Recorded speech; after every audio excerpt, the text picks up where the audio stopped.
वसुदेवसुतं देवं कंसचाणूरमर्दनं देवकी परमानन्दं कृष्णं वन्दे जगद्गुरुं प्रपन्नपारिजाताय स्तोत्रवेत्रैकपाणये ज्ञानमुद्राय कृष्णाय गीतामृतदुहे नमः। ब्रह्मानन्दं परमसुखदं केवलं ज्ञानमूर्तिं द्वन्द्वातीतं गगनसदृशं तत्त्वमस्यादिलक्ष्यम् एकं नित्यं विमलमचलं सर्वधी साक्षिभूतं भावातीतं त्रिगुणरहितं सद्गुरुं तन्नमामि। गोपाल कृष्ण भगवान की जय, सद्गुरुनाथ महाराज की जय।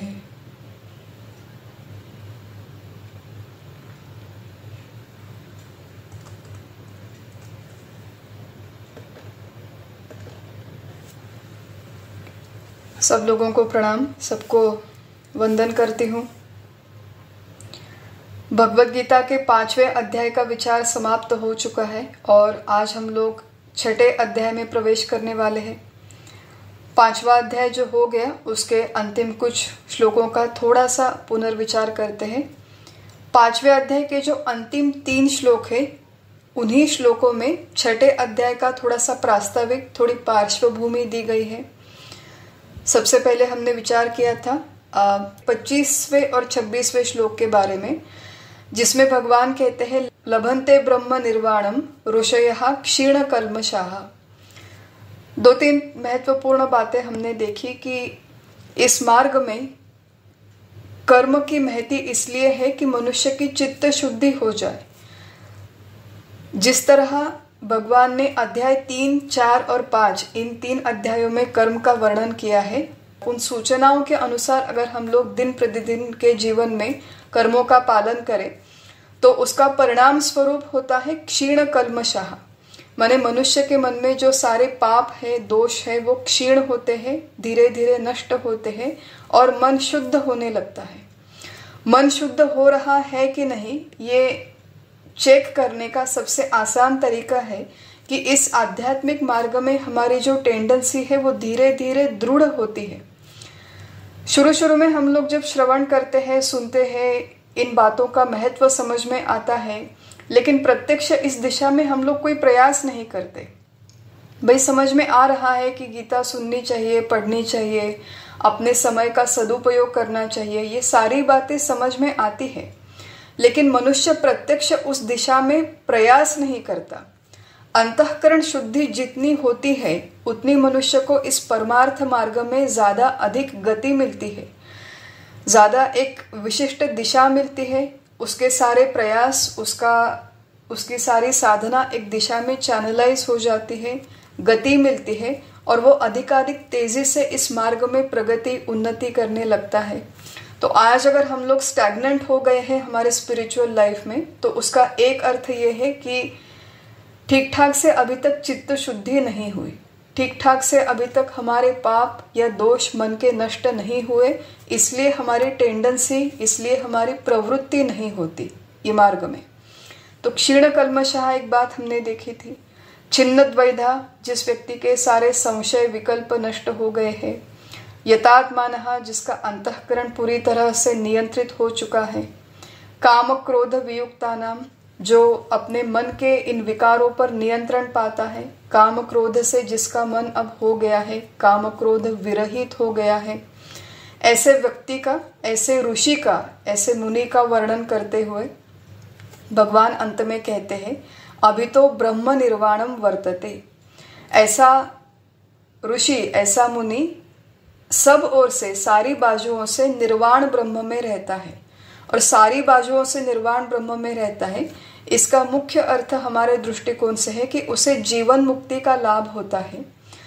वर्तमान देह में रहते हुए देह के साथ उसका संबंध विच्छेद होता है, माने डिसआइडेंटिफिकेशन। आज जो हमारे दृढ़ धारणा है, दृढ़ आइडेंटिफिकेशन है, फर्म आइडेंटिफिकेशन, वो हमारे देह के साथ है, शरीर के साथ है। लेकिन ये जो महात्मा, मुनि या ऋषि है, वो अपने देह के साथ संबंध विच्छेद करता है, इसलिए उसे जीवन मुक्ति का वैभव प्राप्त होता है। ये यहाँ पर प्रमुख संकल्पना है। और फिर 27वें श्लोक से आगे ध्यान योग का प्रास्ताविक शुरू होता है, जिसमें भगवान ने थोड़े कुछ ध्यान प्रक्रिया के टेक्निक्स कहे थे। उनका हमने विस्तार से विचार नहीं किया, क्योंकि आने वाले 6ठे अध्याय में विस्तार से इन सारी बातों का विचार होने वाला है। भगवान ने 27वें श्लोक में कहा था, स्पर्शान कृत्वा बहिः बाह्यांश चक्षुश्चैवांतरे ध्रुवो हो वगैरह। मुख्य संकल्पना यह है कि ध्यान करने के समय, उतने समय के लिए जो ध्यान योगी है, जो ध्यान का प्रयास करता है, वो बाहर के विषयों को बाहर ही रखता है, उन्हें ग्रहण नहीं करता। वो अपनी आंखों को एकाग्र कर लेता है अपने भ्रू मध्य पर, ऐसा भगवान ने यहाँ पर कहा है। प्राण और अपान की गति को वो समान कर लेता है। यतेन्द्रिय मनोबुद्धिर, अपने इंद्रिया मन बुद्धि पर उसका अच्छी तरह से भली भांति नियंत्रण होता है।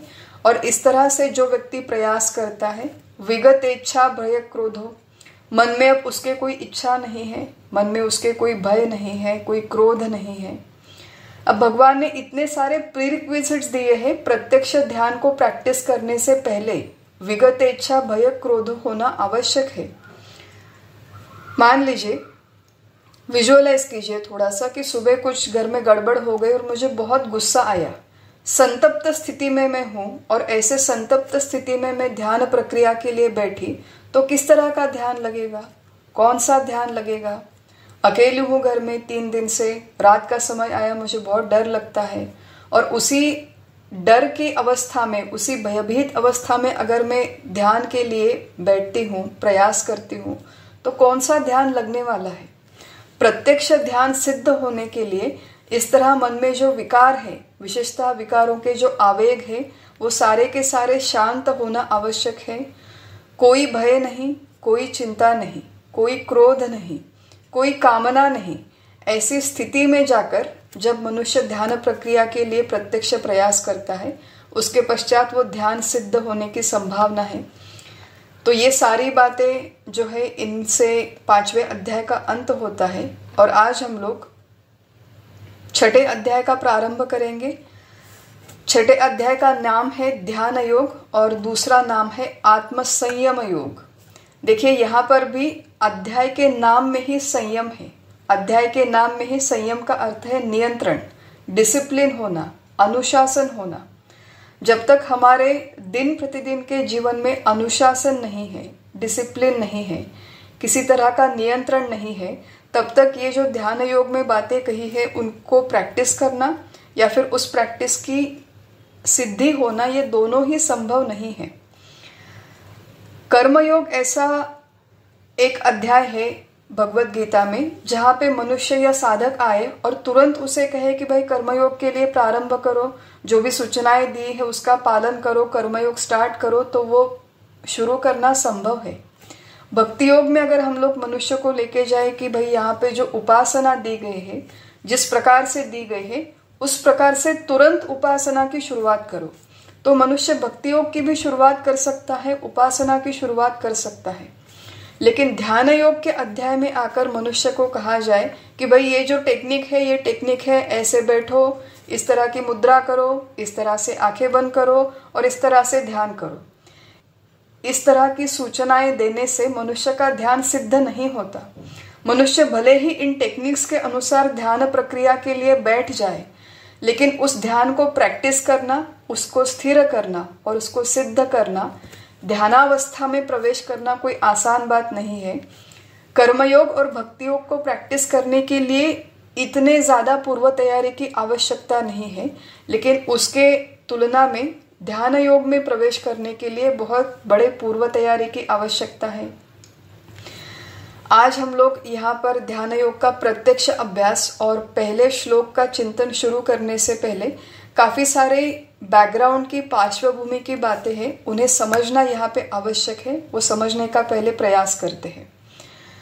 अनेक लोग यहाँ पर इस समूह में नए हैं, अनेक प्रश्न आ रहे हैं। उन प्रश्नों का विचार करते हुए कुछ मूलभूत संकल्पनाओं का आज हम लोग पहले विचार करेंगे। उसके 3 कारण हैं, क्योंकि जैसे मैंने कहा, कुछ लोग समूह में नए हैं, कुछ लोग समूह में पुराने हैं, लेकिन कई सारे लोगों को पुराने संकल्पनाओं के बारे में अभी तक मन में संदिग्धता है। और तीसरी बात यह है कि ध्यान योग में जो हम लोग प्रत्यक्ष ध्यान की प्रक्रिया सीखेंगे, वो सीखने के लिए कुछ मूलभूत संकल्पनाएं स्पष्ट होना आवश्यक है। ये जो संकल्पनाएं हम लोग आज यहाँ पर पढ़ेंगे, वो दूसरी जो हमारे अभ्यास की श्रृंखला कठोपनिषद, मुंडक उपनिषद, उसमें विस्तार से कही गई है। उन्हीं बातों को हम लोग यहाँ भगवद गीता के श्रृंखला में आज रिपीट करेंगे। जिन लोगों ने ये सारी संकल्पनाएं पहले सुनी है, वो लोग रिवाइज कर ले। जो लोग नए हैं वो इन संकल्पनाओं को फिर एक बार सुनने का प्रयास करें। ये काफी बड़ी पार्श्वभूमि है, लेकिन इन सारे बातों का रिलेवेंस डायरेक्ट हमारे ध्यान प्रक्रिया पर होने वाला है, इसलिए इन बातों का बहुत क्रिस्टल क्लियर अंडरस्टैंडिंग होना मनुष्य के लिए आवश्यक है। मेडिटेशन, ध्यान की जो प्रक्रिया है, इसके बारे में हमारे समाज में बहुत बड़ा आकर्षण है, कुतूहल है, जिज्ञासा है। कई सारे लोग, इनफैक्ट बहुत ज़्यादा लोग इस ध्यान प्रक्रिया की तरफ बहुत ज़्यादा आकृष्ट होते हैं, अट्रैक्ट होते हैं कि भाई मैं पैसे देकर कहीं पर कोर्स कर रही हूँ, मुझे मेडिटेट करना है। क्यों करना है मेडिटेशन? तो स्वामी विवेकानंद जी ने एक बात कही थी, it is meditation that brings us nearer to the truth than anything else. दूसरे किसी भी साधना पद्धति से ये ध्यान की जो साधना पद्धति है, वो हमें सत्य की खोज की तरफ, सत्य के अन्वेषण, सत्य के अनुभव की दिशा में सबसे ज्यादा और सबसे अधिक करीब लेकर जाती है। It is meditation that brings us nearer to the truth than anything else. अब ये जो है, ये एक अप्रोच है, एक दृष्टिकोण है ध्यान प्रक्रिया के बारे में विचार करने का। आज हम लोग थोड़ा सा भगवद गीता, और भगवद गीता जिन उपनिषदों पर आधारित है, वो उपनिषद, वेद, वेदांत वाङ्मय, इन सारी बातों का पहले थोड़ा विचार करेंगे एज अ बैकग्राउंड, पार्श्वभूमि के तौर पर, और फिर ये सारी बातें ध्यान प्रक्रिया से कैसे कनेक्टेड है उनका भी विचार करेंगे।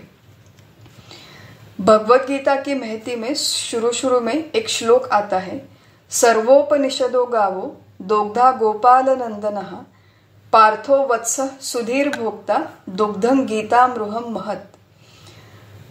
श्लोक का अर्थ है, सर्वोपनिषदो गावो, सारी की सारी उपनिषदें, सभी उपनिषदें मानो गायें हैं। दोग्धा गोपाल नंदनः, इन गायों का दूध दुहन करने वाले जो है वो प्रत्यक्ष भगवान श्री कृष्ण है। दोग्धा गोपाल नंदनः। पार्थो वत्सः, अर्जुन उस गाय का बछड़ा है।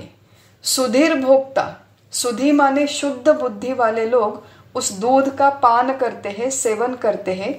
और दूध कौन सा है? दुग्धम गीतामृतम महत्। वह जो दूध है वो भगवद गीता का सार रूपी अमृत है। इस श्लोक में भगवद गीता की महती कहते हुए ये कहते हैं कि संपूर्ण उपनिषदों का अध्ययन करके मानो भगवान श्री कृष्ण ने उसका सारांश, अमृत रूप सारांश गीता के स्वरूप में प्रस्तुत किया है। ये प्रस्तुत करने के लिए अर्जुन केवल एक माध्यम है, लेकिन इसका लाभ सही मायने में वो लोग उठाते हैं, सुधीर भोक्ता, गीता के ज्ञान को जो श्रद्धा से और विवेक से ग्रहण करते हैं, जिनकी बुद्धि शुद्ध है, वो इस उपनिषदों के अमृत रूपी सार का, माने भगवद गीता का ग्रहण करते हैं।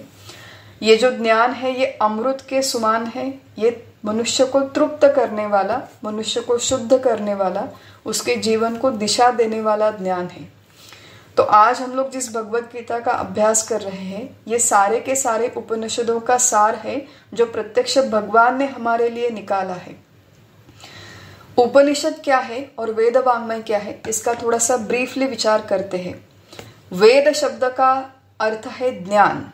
विद धातु से वेद ये शब्द निर्माण होता है। विद माने जानना, वेद शब्द का अर्थ है ज्ञान। वेद वाङ्मय जिस अध्यात्म शास्त्र को रिप्रेजेंट करते हैं, ये अध्यात्म शास्त्र वेद वाङ्मय, इनमें मानवीय जीवन का यथार्थ विचार किया गया है। यथार्थ, संपूर्ण और सर्वसमावेशक विचार। अत्यंत विस्तृत और व्यापक विचार मनुष्य जीवन का इस वेद वाङ्मय में किया गया है। केवल व्यापक विचार नहीं, तो ये विचार गहन है, साकल्य से, सर्वसमावेशक माने ऑल एनकम्पासिंग, ऐसा ये विचार है। और मनुष्य जीवन का माने किस तरह का विचार, तो मनुष्य जीवन आदर्श कैसे बने, मनुष्य जीवन दर्जेदार कैसे बने, उन्नत कैसे हो, विकसित कैसे हो, इस तरह का सर्वग्राही विचार इस वेद वाङ्मय में आया है। केवल एक अंग, एक दृष्टिकोण, एक बाजू से विचार नहीं किया, एक देश काल परिस्थिति के लिए ये विचार नहीं है।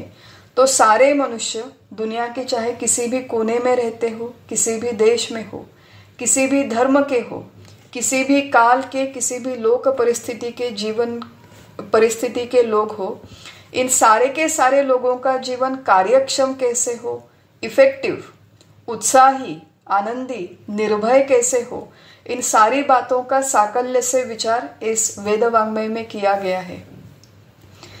मॉडर्न ट्रेंड एक हमारे जीवन का हम लोग अक्सर देखते हैं, आजू बाजू में ऑब्जर्व करते हैं। कई लोग, विशेषतः जो नए पीढ़ी के हैं, वो बहुत वर्कोहलिक होते हैं। My work is my life. अच्छी बात है, इस तरह की अपने प्रोफेशन के प्रति, अपने व्यवसाय के प्रति एक कमिटमेंट होना, ये बहुत अच्छी बात है। लेकिन जब हम लोग व्यवसाय के प्रति कमिटेड होते हैं, प्रोफेशन के प्रति कमिटेड होते हैं, तो कई सारे लोग उस व्यवसाय के प्रवाह में इतने बहते चले जाते हैं कि जीवन के बाकी के अंग, माने अपना खुद का स्वास्थ्य, सेहत, physical health, mental health, emotional health, अपना परिवार, अपना समाज, इन सारी चीज़ों को वो नज़रअंदाज कर देते हैं। और उसका जो परिणाम है कि मनुष्य एकांगी हो जाता है। एक किसी क्षेत्र में उसकी बहुत ज़्यादा उन्नति होती है और बाकी के सारे क्षेत्रों में मानो वो अपाहिज, अधूरा सा रहता है। हाल ही में मैंने एक वाक्य पढ़ा था, जो हमारे फेमस इन्वेस्टर है वॉरेन बफेट। कई साल पहले वो जॉर्जिया टेक नाम के एक यूनिवर्सिटी में उन विद्यार्थियों से संवाद करने के लिए गए थे। तो वॉरेन बफेट सब लोग परिचित होंगे, फेमस इन्वेस्टर है, बिजनेसमैन है। जब वो यूनिवर्सिटी में गए थे, शायद उनकी उम्र कुछ 70-80 साल की होंगी, एग्जैक्टली मुझे पता नहीं। लेकिन वहाँ पे जाके उन्होंने कहा था सारे विद्यार्थियों से, if you get to my age in life and nobody thinks well of you, I don't care how big your bank account is, your life is a disaster, उन्होंने कहा था। I know many people who have a lot of money and they get testimonial dinners and they get hospital wings named after them, but the truth is that nobody in the world loves them. तो Warren Buffett ने कहा था कि जीवन की सफलता किसमें है कि आप जीवन के अंतिम क्षणों में जब जाते हो, जीवन के उत्तरार्ध में जब जाते हो, तो कितने लोग आपके बारे में अच्छा सोचते हैं, कितने लोगों के भलाई के लिए आपने एक्चुअली काम किया है, कितने लोग आपको वास्तविक में प्रेम करते हैं, ये बातें मायने रखती है। आपके पास कितना बड़ा बैंक अकाउंट है, कितनी सारी बिल्डिंग्स आपके नाम की है, कितने सारे अन्न छत्र आपके नाम के होते हैं, रोड है, रास्ते हैं, इन बातों से ज़्यादा फर्क नहीं पड़ता। लेकिन लोगों के मन में, लोगों के दिल में जो आपके लिए जगह है और प्रेम है, वो मायने रखती है। अब उन्होंने ये जो विचार किया, फिर भी ये एक मर्यादा तक ही विचार है कि केवल जो मटेरियलिस्टिक वेल्थ है वो काफ़ी नहीं है मनुष्य को परिपूर्णता के लिए। मटेरियल वेल्थ से ज़्यादा भी एक लोगों से कनेक्शन है, वो होने की आवश्यकता होती है जीवन में। वेद वाङ्मय जो है वो इससे भी ऊपर, इससे भी बढ़कर जाकर मनुष्य के जीवन का विचार करते हैं। वो केवल मटेरियल वेल्थ के बारे में नहीं सोचते, वो केवल लोगों के गुडविल के बारे में भी नहीं सोचते। लोगों के मन में मेरे प्रति कितना प्यार है, ये एक सक्सेस का क्राइटेरिया हो सकता है, लेकिन वेद वाङ्मय वहाँ तक नहीं रुकता। मनुष्य के जीवन में परिपूर्णता किससे आएगी? तो वेद वाङ्मय कहते हैं कि केवल आत्मानुभव से, केवल अपने आप को जानने से मनुष्य के जीवन में परिपूर्णता आना संभव है। या तो आप उसे सेल्फ रियलाइजेशन कहे, या तो आप उसे गॉड रियलाइजेशन कहे। अपने आप को जानना, भगवान को जानना, अपने और भगवान के ऐक्य को जानना, चाहे नाम कोई भी हो, लेकिन जब तक मनुष्य ये नहीं करता तब तक पूरी तरह से परिपूर्ण होना संभव नहीं है। ये जो सारा विचार जिस वाङ्मय में आया है उसे हमारे यहाँ वेद वाङ्मय कहते हैं।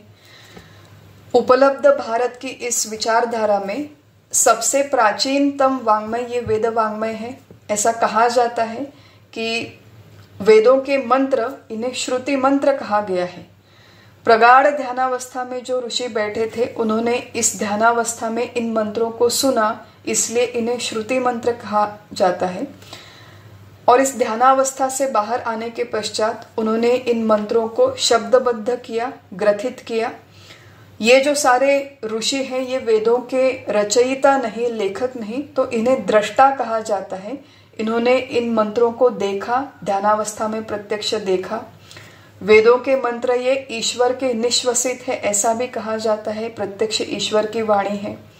और वेदों की महती हमारे जीवन में अपार है। लेकिन वेद वाङ्मय की एक समस्या है कि ये बहुत बड़ा है, बहुत विस्तृत वाङ्मय है।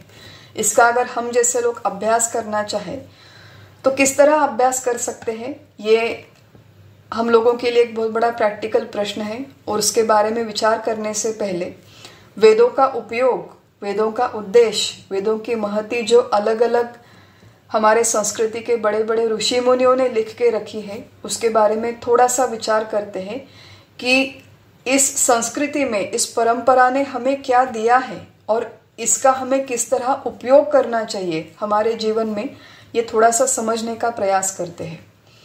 मनुस्मृति नाम की स्मृति में वेदों का उपयोग कहते समय मनु कहते हैं, चातुर्वर्ण्यम त्रयो लोकाः चत्वारश्च आश्रमाः पृथक। वेदों में किन किन बातों का वर्णन आता है, तो वो कहते हैं चातुर्वर्ण्यम, सारे वर्ण, त्रयो लोकाः, सारे लोक, चत्वारश्च आश्रमाः पृथक, माने चारों आश्रम। पुराने जमाने में गृहस्थाश्रम, वानप्रस्थाश्रम, ब्रह्मचर्याश्रम, संन्यासाश्रम वगैरह 4 आश्रम होते थे, 4 वर्ण होते थे, वर्णाश्रम व्यवस्था थी। उसके अनुसार इन श्लोकों की रचना हुई है। हम लोग हमारे आज के जीवन के अनुसार इसे कस्टमाइज करके देख सकते हैं कि सारे देश काल परिस्थिति के लोग, इनको आवश्यक जितने सारे व्यवसाय है, उन व्यवसायों में आवश्यक ज्ञान, सारे व्यवसाय, सारे क्षेत्र, ज्ञान की सारी शाखाएं, सारे पार्श्वभूमि के लोग, भूतम भव्यम भविष्यंच, 3 लोक, 3 काल, इनसे संबंधित जितना भी सारा ज्ञान है, सर्वम वेदात प्रसिद्ध्यति, ये सारा का सारा ज्ञान जहां से प्राप्त होता है, उस वाङ्मय को वेद वाङ्मय कहते हैं।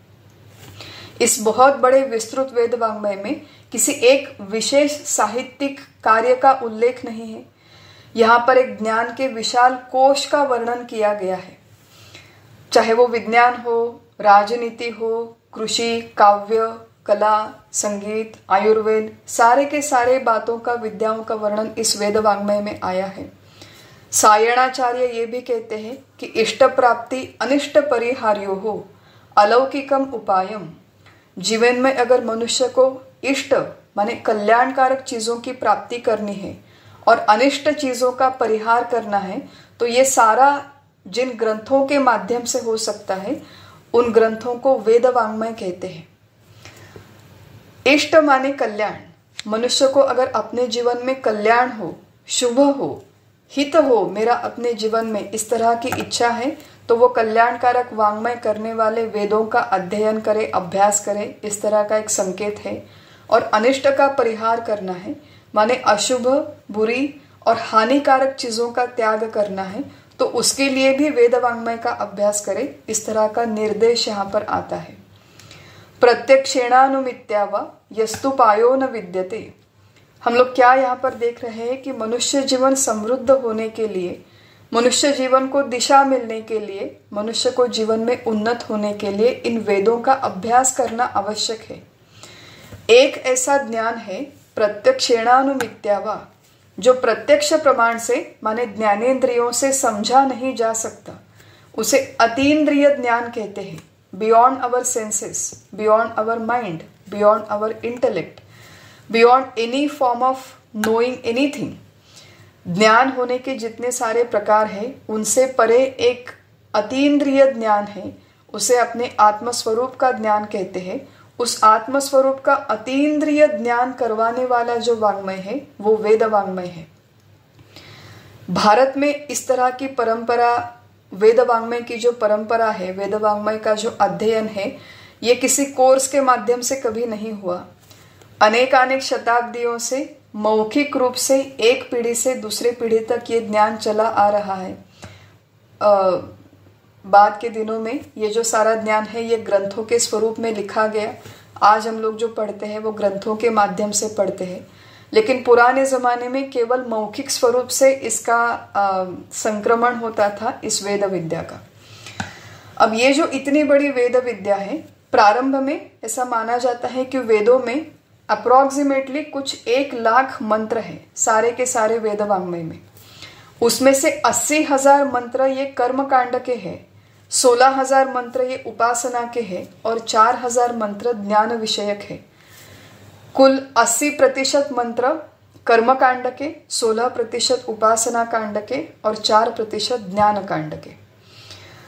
ये जो सारे वेदों का विभाजन है, शुरू में केवल एक ही वेद हुआ करता था, लेकिन जैसे दिन आगे चलते गए, समय बढ़ता गया, महर्षि वेदव्यास ने देखा कि एक ये संपूर्ण वेद मनुष्यों के अध्ययन के लिए कठिन है, तो अध्ययन हमारा अधिक सुलभ हो, हमारा अभ्यास अधिक इजी हो जाए, सुलभ हो जाए, इसलिए महर्षि वेदव्यास ने इस वेद वांग्मय का विभाजन किया और उन्होंने एक वेद के 4 वेद बनाए, ऋग्वेद, यजुर्वेद, सामवेद और अथर्ववेद।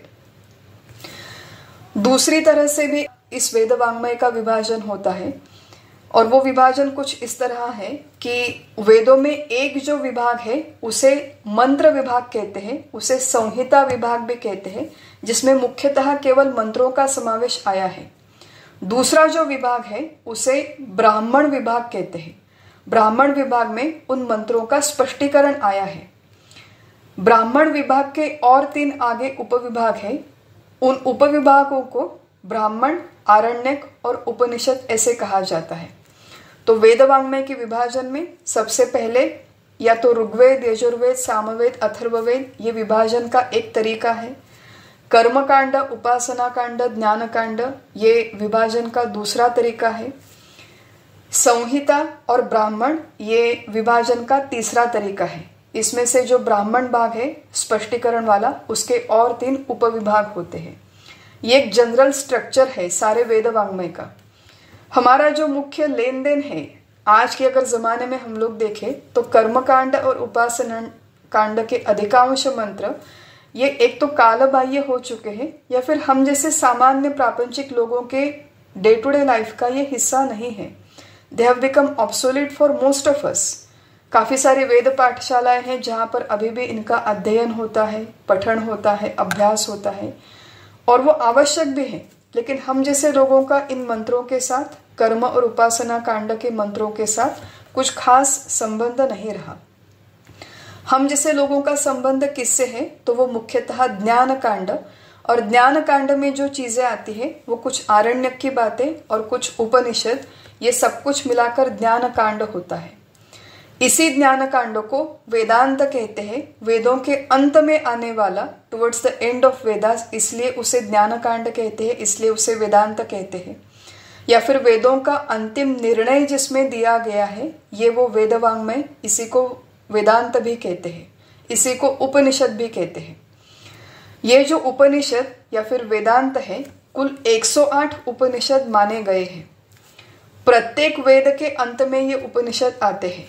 ऋग्वेद के अंत में 10 उपनिषद है। यजुर्वेद में और 2 विभाजन है, शुक्ल यजुर्वेद और कृष्ण यजुर्वेद। शुक्ल यजुर्वेद में कुल 19 उपनिषद आते हैं। कृष्ण यजुर्वेद में 32 उपनिषद आते हैं।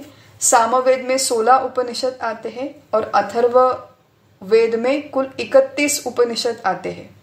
तो चारों वेदों के अंत में 10, 19, 32, 16 और 31 ये कुल मिला के 108 उपनिषद हो गए।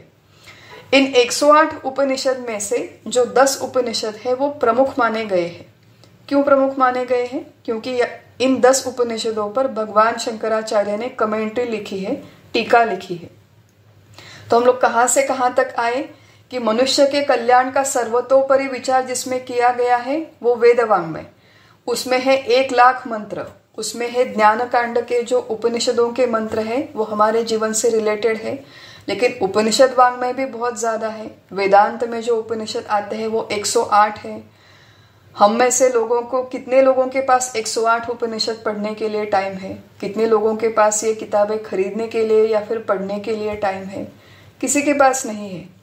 इतना समय नहीं, इतनी ऊर्जा नहीं। सारे लोग गृहस्थाश्रमी है, व्यावसायिक है, अपने अपने डे टू डे लाइफ में बिजी रहते हैं सारे लोग। तो फिर 108 उपनिषदों का सार निकालकर उन 10 उपनिषदों में रखा है, और इन 10 उपनिषदों का सार जिन वाक्यों में आया है उन्हें वेदों के 4 महावाक्य कहे जाते हैं। महावाक्य अभ्यास ये उपनिषदों के अभ्यास का ये एक प्रमुख हिस्सा है, एक प्रमुख विभाग माना जाता है। महावाक्य शब्द का अर्थ है कि जिन वाक्यों में जीव ब्रह्मैक्य का निश्चित स्वरूप से प्रतिपादन किया है उन वेदों के वाक्यों को महावाक्य कहते हैं। और वो वाक्य छोड़कर वेदों के जितने सारे दृष्टांत है, सिद्धांत है, जितने भी सारे विधान हैं उन्हें अवान्तर वाक्य कहा जाता है। तो 10 उपनिषद अभ्यास करने के लिए भी अगर हमारे पास समय नहीं है तो केवल 4 महावाक्यों का अभ्यास करें ऐसा माना जाता है। 4 महावाक्य कौन से हैं ये भी देखते हैं, क्योंकि इस चीज का रिलेवेंस, इस चीज का डायरेक्ट संबंध हमारे आगे आने वाले ध्यानाभ्यास से है, इसलिए हम लोग ये सारा बड़ा बैकग्राउंड देख रहे हैं यहाँ पर। तो 4 वेद, 4 प्रत्येक वेद के कुछ उपनिषद और कुल 4 महावाक्य इन उपनिषदों में, इन वेदों में आए हैं। पहले हम लोग केवल इन महावाक्यों को पढ़ते हैं, उनका सोर्स, उनका उगम कहाँ से है ये देखते हैं, और फिर जो हमारे प्रत्यक्ष ध्यान योग से रिलेटेड बातें हैं उनका हम लोग विस्तार से विचार करेंगे। सबसे पहला महावाक्य है प्रज्ञानम ब्रह्म। ये ऐतरेय उपनिषद में आता है जो मूलतः ऋग्वेद में है, तो इसे ऋग्वेद का महावाक्य कहा जाता है। दूसरा महावाक्य है अयमात्मा ब्रह्म, जो मांडुक्य उपनिषद में है और जिसका उगम अथर्ववेद में है। तीसरा महावाक्य है अहम ब्रह्मास्मि, जो मूलतः बृहदारण्यक उपनिषद में पाया जाता है, जिसका उगम यजुर्वेद में है। और चौथा महावाक्य है तत्वमसि, जो मूलतः छांदोग्य उपनिषद में आता है और जिसका उगम सामवेद में है। तो प्रत्येक वेद का एक उपनिषद और उस उपनिषद में ये महावाक्य पाया जाता है। इन 4 वाक्यों को महावाक्य क्यों कहा गया? क्योंकि इन्हीं वाक्यों में जीव ब्रह्मैक्य का अत्यंत निर्णायक और निश्चित स्वरूप से प्रतिपादन किया गया है। इनका अभ्यास एक कॉम्प्लिकेटेड प्रोसेस मानी जाती है वेदांत के अभ्यास में। कुछ साल पहले की बात है, मेरे ख्याल से 2008 में अमरावती नाम के महाराष्ट्र के हमारे गांव में हमारे जो प्रमुख आचार्य हैं, परम पूज्य डॉक्टर काका, परम पूज्य मंदाताई जी और श्रद्धेय मुळे शास्त्री जी, इन तीनों आचार्यों ने मिलकर एक बड़ा अभ्यास वर्ग लिया था, निवासी शिविर, वर्कशॉप जिसे कहते हैं।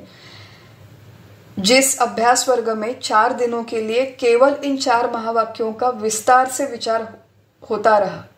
ये महावाक्यों का अभ्यास करने के लिए किस तरह की पार्श्वभूमि चाहिए, किस तरह की पूर्व पीठिका चाहिए, किस तरह का प्रिपरेशन चाहिए, कौन सी प्रक्रियाओं का ज्ञान होना आवश्यक है, इन सारी बातों का डिटेल्ड एनालिसिस उस अभ्यास वर्ग में हुआ था। इतना ये डिटेल्ड टॉपिक है वेदांत में अभ्यास करने के लिए। आज हम लोग केवल एक महावाक्य पर फोकस करेंगे। उस महावाक्य को कहते हैं तत्त्वम असि। ये छांदोग्य उपनिषद का महावाक्य है जो मूलतः सामवेद में आता है। भगवत गीता के जिन 18 अध्यायों का हम अभ्यास कर रहे हैं, सारे के सारे 18 अध्यायों का विभाजन 3 विभागों में किया गया है। ये 3 विभाग, इसमें से पहले 6 अध्याय ये त्वम पदवाचक है ऐसे माना जाता है। अगले 6 अध्याय ये तत्पदवाचक है ऐसे माना जाता है, और अंतिम 6 अध्याय असि पदवाचक है ऐसे माना जाता है। तत्त्वम असि ये वेदों का महावाक्य स्प्लिट करके त्वम पद लेकर उस पर पहले 6 अध्याय बिठाए गए, तत्पद लेकर उस पर आगे के 6 अध्याय और असि पद लेकर उस पर अंतिम 6 अध्याय। तो भगवत गीता का यहाँ पर जो हम लोग अभ्यास कर रहे हैं, मानो ये तत्वमसि महावाक्य का ही एक दृष्टिकोण से अभ्यास हो रहा है। त्वम शब्द का अर्थ है जीव या फिर जीवात्मा। पहले 6 अध्यायों में मुख्यतः जीव या जीवात्मा किस तरह का व्यवहार करे, उसका मूल स्वरूप क्या है, ये सारा विचार सांख्य योग में आया था कि जीवात्मा मूलतः परमात्मा स्वरूप है, न जायते न म्रियते। जीवात्मा को अपने स्वरूप की पहचान कराई गई, इंट्रोड्यूस करवाया गया, मनुष्य को ये बताया गया कि भाई तुम जीव नहीं हो, तुम परमात्मा हो। और फिर इस अनुभव के लिए किस तरह का काम करना चाहिए, कर्म करने चाहिए, ये सारा का सारा विषय पहले 6 अध्यायों में आया है। इसलिए पहले 6 अध्याय प्रमुखतः कर्मों पर माने जाते हैं। अगले जो 6 अध्याय है वो उपासना पर माने जाते हैं, क्योंकि यहाँ पर परमात्मा कौन है, परमात्मा कैसे है, उनका स्वरूप क्या है और उनकी उपासना कैसे करनी चाहिए, इन बातों का अधिक विवरण आया है। और अंतिम 6 अध्याय में जीवात्मा का परमात्मा से ऐक्य होने के लिए त्वम पद और तत्पद, इनसे निर्देशित जो जीवात्मा और परमात्मा है, उनका ऐक्य होने के लिए जो सारे विषय आवश्यक है, वो गुणत्रय विभाग हो, दैवासुर संपद विभाग योग हो, इन सारी बातों का विश्लेषण अंतिम 6 अध्यायों में आया है। तो तत्वमसि वेदों का महावाक्य, जिसमें से हम लोग अब पहले सेक्शन में है, पहले विभाग में है, पहले 5 अध्यायों का अभ्यास हमारा हो चुका है। आज हम लोग 6ठे अध्याय में प्रवेश करने जा रहे हैं और 6ठे अध्याय का नाम ही है ध्यान योग। दूसरा नाम है आत्म संयम योग। ध्यान की ये जो प्रक्रिया है, ये एक बहुत ब्रॉड टर्म है। जिसे मैंने कहा कि अनेक लोगों के मन में इस ध्यान प्रक्रिया के बारे में उत्कंठा रहती है, जिज्ञासा रहती है। एक बात हम लोग याद रखें कि 5वें अध्याय तक जिस कर्म योग का हमने अभ्यास किया, वो कर्म मुख्यतः स्थूल साधन है, बहिरंग साधन है, बाहर से दिखाई देता है। जब मैं कोई काम करती हूँ, मान लीजिए घर में सिंपल सा काम है कि मैं घर की साफ सफाई कर रही हूँ, स्थूल काम है, लोगों को दिखाई देता है, लोगों को समझ में आता है। लेकिन ध्यान का अभ्यास, ध्यान की प्रक्रिया, ये सूक्ष्म साधन है, अंतरंग साधन है। अंदर मनुष्य ध्यान करने के लिए जो बैठता है, उसका ध्यान लगा है या नहीं, या तो खुद उसे समझ में आता है, या उसके सद्गुरु को समझ में आता है, या फिर प्रत्यक्ष भगवान को समझ में आता है। किसी भी दूसरे सामान्य व्यक्ति को ये समझ में नहीं आता कि प्रत्यक्ष इसका ध्यान सफल हो रहा है या नहीं हो रहा। ये अंतरंग साधन है, सूक्ष्म साधन है। हम लोग 5वें अध्याय तक हमने जो विचार किया वो स्थूल बहिरंग साधन का अभ्यास किया, विचार किया। अब जो प्रवेश होने जा रहा है वो सूक्ष्म अंतरंगन साधन ध्यान प्रक्रिया में हमारा प्रवेश होने जा रहा है। ध्यान का अभ्यास यहाँ पे 6ठे अध्याय में हम लोग जो विचार करने वाले हैं, ये मुख्यतः वेदांत के फ्रेमवर्क में किस तरह ध्यान प्रक्रिया कही गई है, उसका उद्दिष्ट क्या है, ये अद्वैत वेदांत के फ्रेमवर्क में हम लोग ध्यान का विचार करने वाले हैं। तत्वमसि ये जो महावाक्य है, इससे जुड़कर हम लोग ये अभ्यास, ये विचार करने वाले हैं। बड़ी मजेदार कहानी है। छांदोग्य उपनिषद जहाँ पर ये तत्वमसि महावाक्य आता है, वहां पर एक संवाद दिया गया है।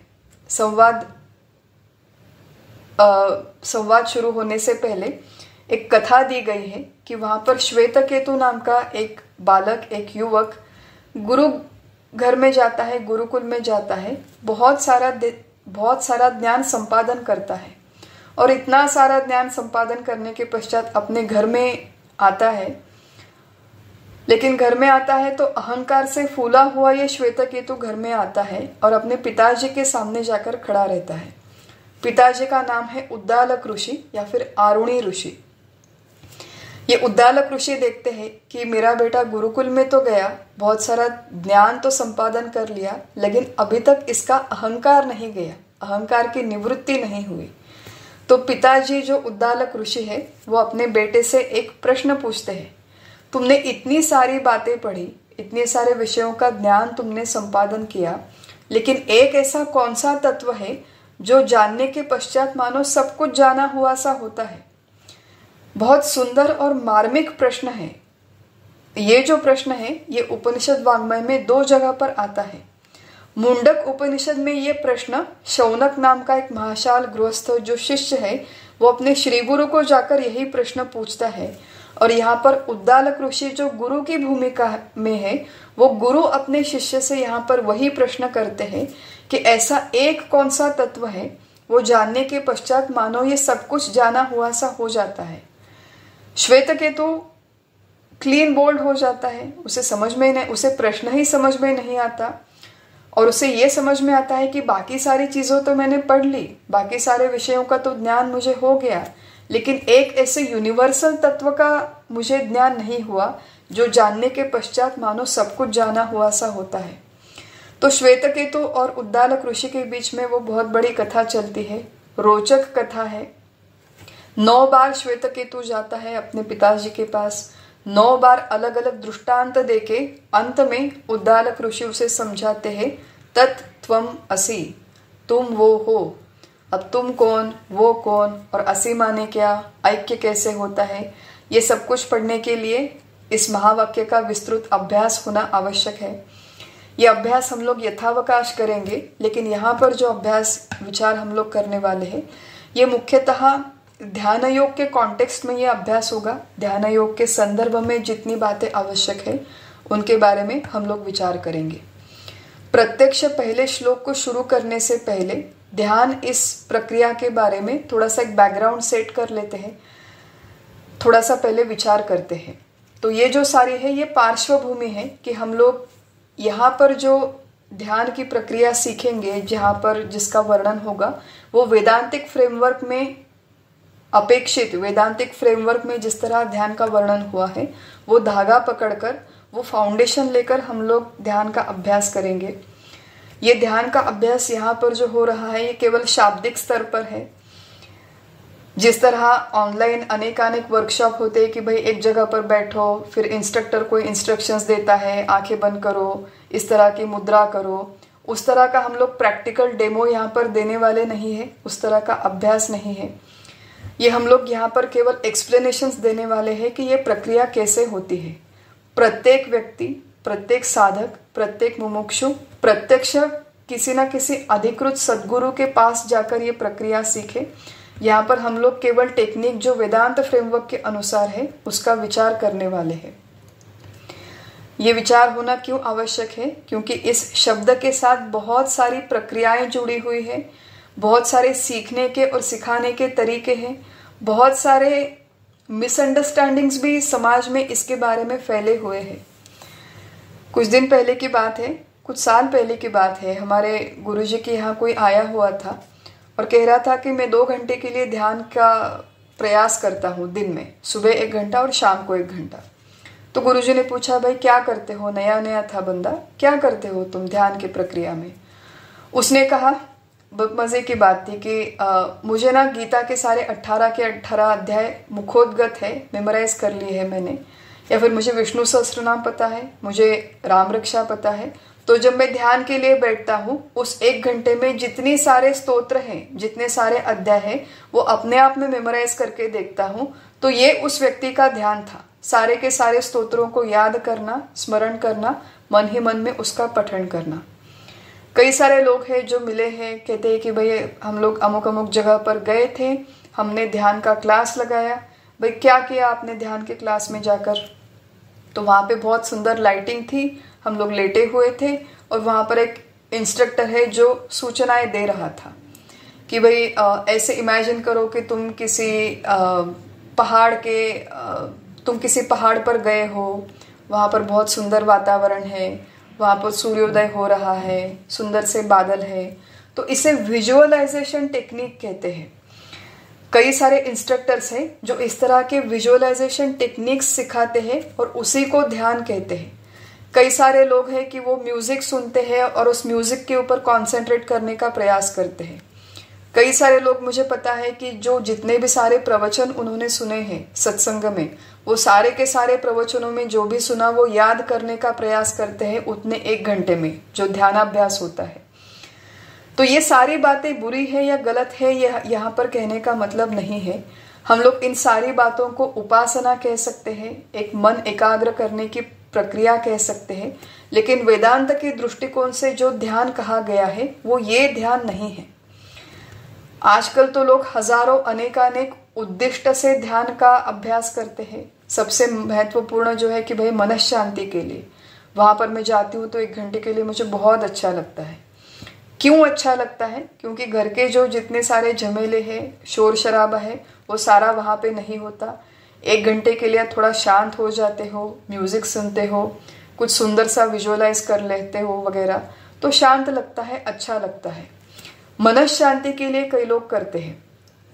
एंग्जाइटी कम करने के लिए, डिप्रेशन को ट्रीट करने के लिए कई लोग ध्यान का अभ्यास करते हैं।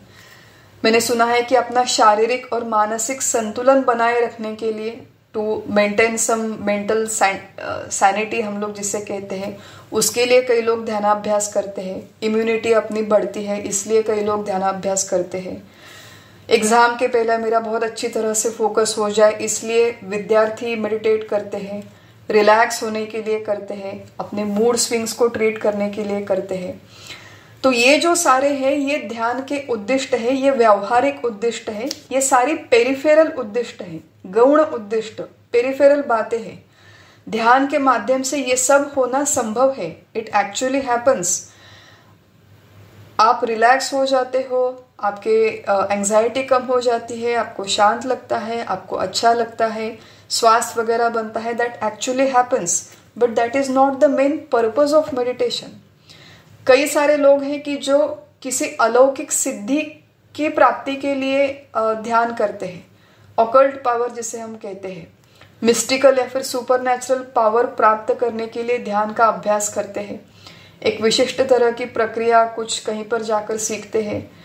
भाई मैंने इतने 12 साल के लिए ध्यान कर लिया, नाउ आई कैन गेस कि तुम्हारे मन में क्या चल रहा है वो मुझे समझ में आता है।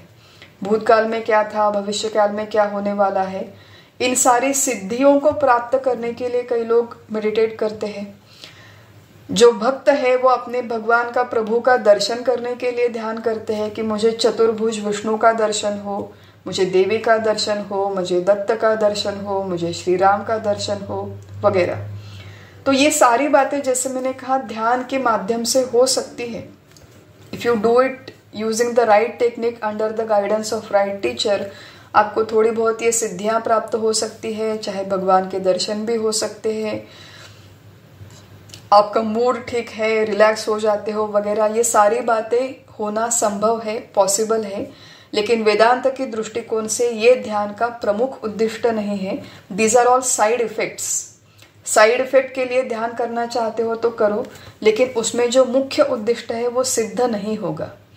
वेदांत के दृष्टिकोण से ध्यान किस लिए करना चाहिए? प्रमुख उद्दिष्ट, आध्यात्मिक उद्दिष्ट केवल एक ही है कि मुझे मोक्ष प्राप्ति करनी है। I want to be free, I want to be liberated. किस चीज से मुक्ति चाहिए, किस चीज से मोक्ष चाहिए, किस चीज से लिबरेशन चाहिए? तो आज हम लोग सारे के सारे 3 प्रकार के ग्रंथियों में बद्ध हैं, बांधे हुए हैं। एक है देह तादात्म्य ग्रंथि, मैं देह हूं ऐसा मुझे लगता है। दूसरी है जगत सत्यत्व ग्रंथि, ये सारा दृश्य विश्व सत्य है ऐसे मुझे लगता है। और तीसरी है कर्तृत्व भोक्तृत्व की ग्रंथि, मैं करता हूं, मैं भोगता हूं, मेरी वजह से ये दुनियादारी चलती है ऐसा मुझे लगता है। तो ये जो तीनों ग्रंथियां हैं, देह तादात्म्य, जगत सत्यत्व और कर्तृत्व भोक्तृत्व, इन तीनों ग्रंथियों से कायम स्वरूपी मुक्त होने के लिए देह में रहते हुए देह से संबंध विच्छेद माने डिसआइडेंटिफाई होने के लिए, और केवल देह से संबंध विच्छेद होने से काम नहीं होता, तो संपूर्ण सृष्टि में व्याप्त जो अनंत असीम परमात्मा है, जो चैतन्य स्वरूप परमात्मा है, वो मैं हूं ऐसा प्रत्यक्ष अनुभव लेने के लिए इस मोक्ष की प्राप्ति करना, ये ध्यान की प्रक्रिया का उद्दिष्ट है, किसी भी आध्यात्मिक साधना का उद्दिष्ट है, और ये प्रमुख उद्दिष्ट है। इसमें कैविएट है कि मोक्ष की प्राप्ति जो हम कहते हैं वो डायरेक्ट ध्यान से नहीं होती। हम लोगों ने कर्म के बारे में ये विचार किया था, वस्तु सिद्धिर विचारेण न किंचित कर्म कोटि भी। हजारों कर्म करने से डायरेक्टली आपको मोक्ष की प्राप्ति नहीं होगी। कर्म का उपयोग केवल इतना ही है कि कर्म के माध्यम से चित्त शुद्धि होती है। उपासना का उपयोग इतना ही है कि उपासना के माध्यम से चित्त शांत होता है। बिल्कुल जिस तरह कर्म और उपासना से डायरेक्टली मोक्ष प्राप्त नहीं होता, बिल्कुल उसी तरह ध्यान को बैठे, मैं यहाँ पर बैठी हूँ और मैं 1 घंटा के लिए मैंने ध्यान किया, 4 साल के लिए मैंने रोज 1 घंटा मेडिटेट किया और फिर उसके बाद में मैं मुक्त हो गई। इस तरह से ध्यान के माध्यम से डायरेक्टली मोक्ष की प्राप्ति नहीं है। तो ध्यान का उपयोग कहाँ पर है? ध्यान का उपयोग आत्मज्ञान की प्राप्ति में होता है। आत्मज्ञान की प्राप्ति के लिए ये एक पूरक प्रक्रिया है। ध्यान की जो प्रोसेस है, it's a supplementary process which helps us get to the knowledge of the true self. मैं कौन हूं ये जानने के लिए, आत्मज्ञान होने के लिए पूरक प्रक्रिया वो है ध्यान की प्रक्रिया। कर्म और उपासना ये जो प्रक्रियाएं हैं, ये अधिक स्थूल साधन है, बहिरंग साधन है। उनकी तुलना में ध्यान ये सूक्ष्म और अंतरंग साधन है, लेकिन ये भी सप्लीमेंट्री है, ये पूरक साधन है। ये हमें आत्मज्ञान की दिशा में लेकर जाता है और केवल आत्मज्ञान की प्राप्ति से मोक्ष प्राप्त होता है। That is what Vedanta says, that is what Vedanta claims. ये समझ में आना आवश्यक है। हम लोग इसे समझने का और थोड़ा सा प्रयास करते हैं। समर्थ रामदास स्वामी है हमारे, उन्होंने मराठी में एक बहुत सुंदर ओवी लिख के रखी है। आधी ते करावे कर्म, कर्म मार्गे उपासना, उपासका लाभते ज्ञान, ज्ञाने मोक्षची पावणे। पहले कर्म करो, कर्म के मार्ग से फिर उपासना करो। ये दोनों करने के पश्चात तुम्हें ज्ञान की प्राप्ति हो जाएगी और ज्ञान प्राप्ति होने के पश्चात ही तुम्हें मोक्ष मिलेगा। तुम सारे बंधनों से मुक्त हो जाओगे। तो वेदांत की इस संपूर्ण प्रांत में आत्मज्ञान की प्राप्ति होना ये अहम माना गया है। ये सबसे महत्वपूर्ण बात मानी गई है। आत्मज्ञान की प्राप्ति होने से पहले मनुष्य के मन में 3 तरह के दोष होते हैं। एक है मल दोष, दूसरा है विक्षेप दोष और तीसरा है आवरण दोष। मल मानी मलिनता, इम्प्योरिटी, विकार होते हैं। हमने कई बार इसका विचार किया है कि राग द्वेषात्मक अनेक विचार, मुझे ये चाहिए, मुझे ये नहीं चाहिए, मुझे ये बहुत अच्छा लगता है, मुझे ये बहुत घटिया लगता है, वगैरह वगैरह। ये जो सारे विचार हमारे मन में आते हैं, इसे मल दोष कहते हैं। निष्काम कर्म करने से मल दोष की निवृत्ति होती है और चित्त शुद्धि होती है। दूसरा है विक्षेप दोष। विक्षेप दोष माने मन का, चित्त का चांचल्य। बाय डिजाइन हमारा मन ये विषयाभिमुख होता है, बहिर्मुख होता है, अत्यंत चंचल होता है। तो ये जो विषयाभिमुखता, बहिर्मुखता कम करने के लिए, चित्त का विक्षेप दोष कम करने के लिए हमारे यहाँ उपासना कही गई है। उपासना के अनेकानेक प्रकार हैं। जब हम लोग 7 से 12 अध्यायों का विचार करेंगे तो उपासना के इन अलग अलग टेक्निक्स का विस्तार से विचार करेंगे। लेकिन निष्काम भाव से उपासना करने के पश्चात चित्त शांत होता है और ये जो शुद्ध शांत चित्त है, उसी में केवल आत्मज्ञान का उदय होने की संभावना है। कई बार हमने ये मूल सिद्धांत देखा है। तीसरा जो दोष है वो है आवरण दोष, और आवरण दोष का अर्थ है अविद्या। अविद्या माने अज्ञान। मूलतः मनुष्य के मन में अज्ञान है। किस बात का अज्ञान है? कि मनुष्य को मैं कौन हूं ये पता नहीं। आज मेरा जन्म होके इतने 40-50 साल हो गए, अभी तक मैंने नहीं जाना कि मैं कौन हूँ।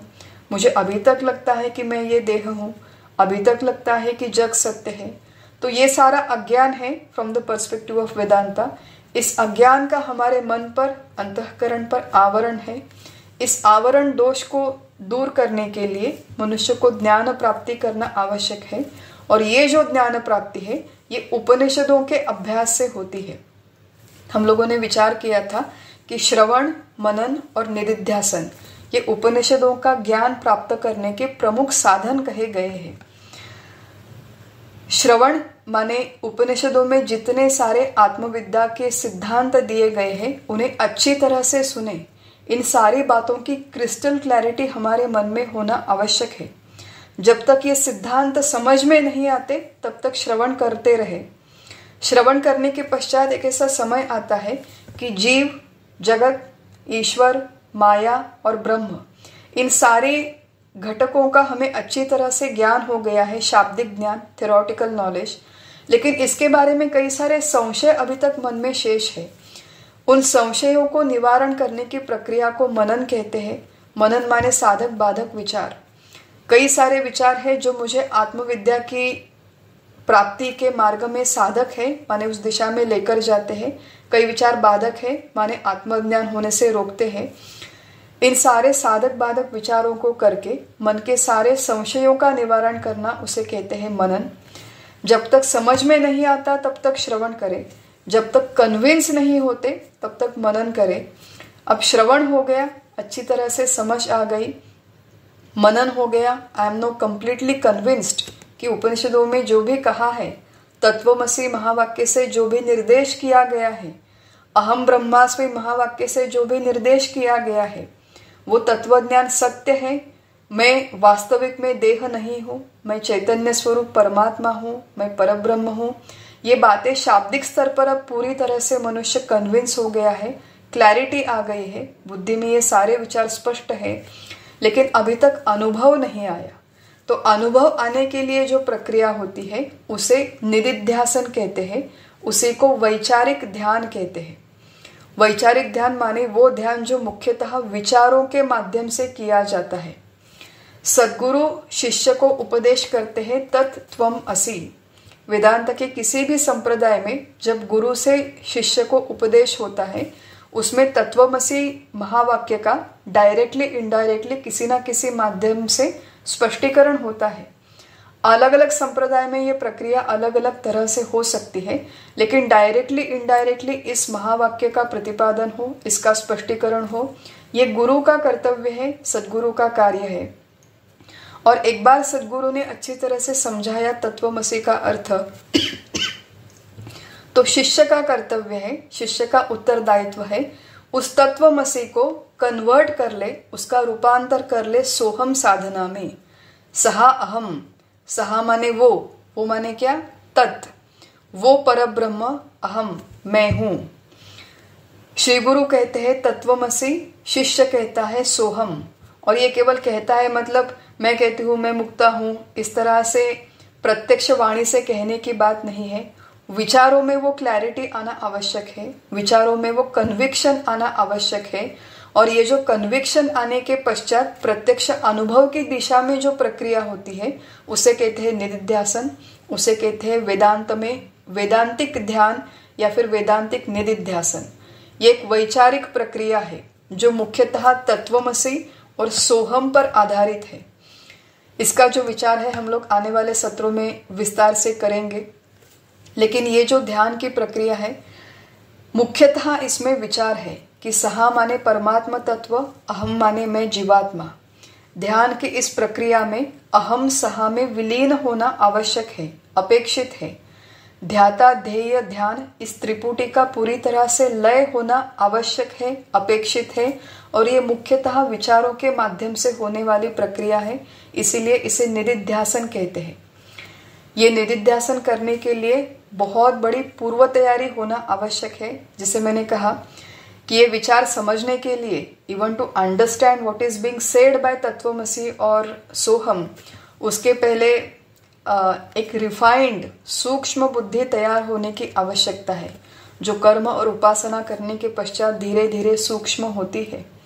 ऐसी सूक्ष्म बुद्धि के साथ जब मनुष्य विचार करने बैठता है कि सहा अहम, वो ध्यान वो निदिध्यासन जब सिद्ध होता है, अहम उसके पश्चात सहा में विलीन होता है, मनुष्य प्रत्यक्ष जीव ब्रह्मैक्य का अनुभव करता है। इसी प्रक्रिया को वेदांत की परिभाषा में ध्यान कहते हैं। और ये जो ध्यान है ये मुख्यतः विचारों पर आधारित ध्यान है। अब यहाँ पर विचार भी 50 विचार नहीं है, हजारों विचार नहीं है। प्रवचन में जितना सारा दीदी ने कहा वो सब कुछ मैंने याद कर लिया माने मेरा ध्यान हो गया, ये बात यहाँ पर नहीं है।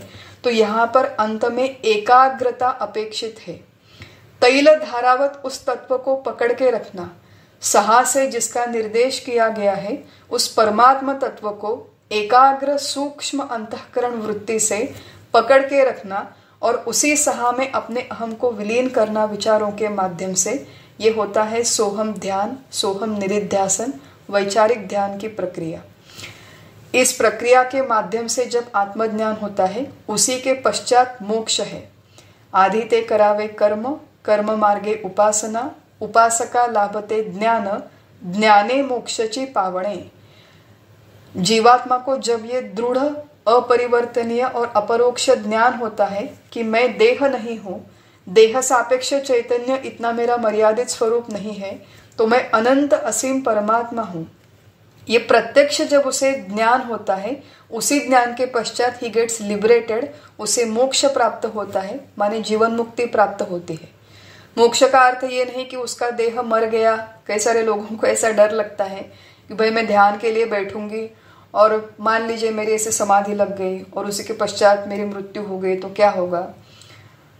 इस तरह के विचार संशय मन में इसलिए आते हैं क्योंकि हमारे मन में क्लैरिटी नहीं होती। मोक्ष प्राप्ति का, जीवन मुक्ति का और अपने मृत्यु का कोई संबंध नहीं है। जीवन मुक्ति का वैभव ये जीवित होते हुए अनुभवने की चीज है। याची देही याची डोळा भोगू मुक्तीचा सोहळा। तो ये जो सारी प्रत्यक्ष ध्यान की प्रक्रिया है, ये इनफैक्ट भगवान जब छठे अध्याय को शुरुआत करते हैं तो पहले 9 श्लोकों तक भगवान कर्म की ही बातें आगे बढ़ाते हैं। प्रत्यक्ष ध्यान का जो विषय है वो 10वें श्लोक से आगे शुरू होता है। तो भगवान ने भी काफी सारा समय कॉन्टेक्स्ट सेटिंग में लगाया है इस अध्याय में। आज हमारा जो ये सत्र था, ये ध्यान योग का फ्रेमवर्क और कुछ बैकग्राउंड देने के लिए हमने आज के सत्र का उपयोग किया। अगले सत्र से हम लोग पहले श्लोक का अभ्यास प्रारंभ करेंगे। आज हम हमारा चिंतन यहीं पर समाप्त करते हैं। हरि ओम तत्सत। श्री राम।